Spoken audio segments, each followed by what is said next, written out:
Suatu karya unik dan menarik tidak saja dihasilkan dari bahan berkelas, tetapi bisa dari bahan sisa atau bahan bekas. Jika kita ada kemauan dan kreatif, kaleng bekas minuman ringan bisa menghasilkan pundi-pundi uang yang sebelumnya cuma menjadi sampah dan produk yang tidak bernilai. Tetapi di tangan Ahmad Fauji, akrab dipanggil Oji, merupakan pengrajin dari komunitas bank sampah Kebumen Gemilang Sejahtera.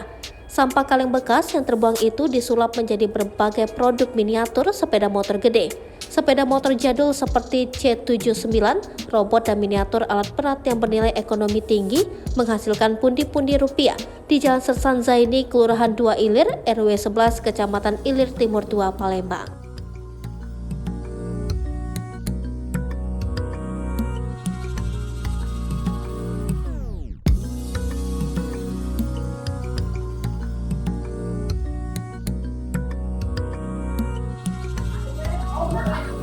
EG-nya berapa sih Bang? EG-nya berapa EG gitu? Itu Kaleng buru kaleng buru. Nama kita siapa lengkap? saya amat Ahmad Fauji, pengrajin miniatur bahan